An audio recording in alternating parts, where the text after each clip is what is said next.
So I'm going to teach you how to use this seated leg extension machine, and the technique I teach you right now is going to apply to all variations of leg extensions, whether you're doing 2 legs at once, 1 leg at a time, a 1 1/4 rep, or like 2 to 1 ratio.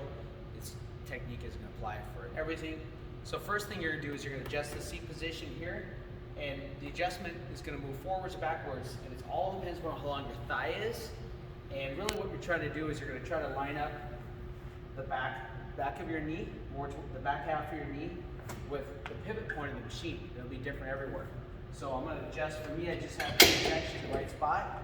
So I'm going to sit down and just make sure that my knee lines up with this axis. It looks like I can go forwards 1 notch. So I'll go forward 1 notch and see if I line up my axis. Yeah, that's a better position. Next thing is every leg extension is going to have a different start position. This one can start all the way forwards, one can start all the way back. So depending upon if you have any knee pain, if you have a lot of knee pain, you might want to start with more of a shallow position. If your knees are super healthy, you might want to start deeper. I'm going in the middle right here.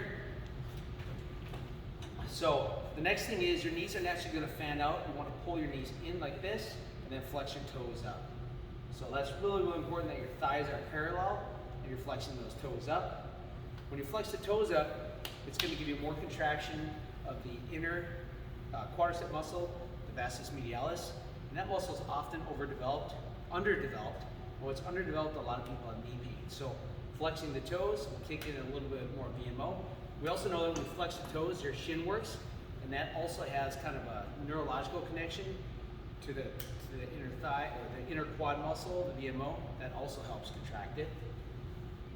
So chest is going to be up, ribs are going to be down a little bit, and from here, waist in a good position, you're going to go up, control. The goal is to stop a little bit short of lockout.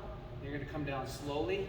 If you lock out, you're going to end up jamming your knee a little bit. So we actually like, for most people, and I actually do need to go back 1 notch from my seat.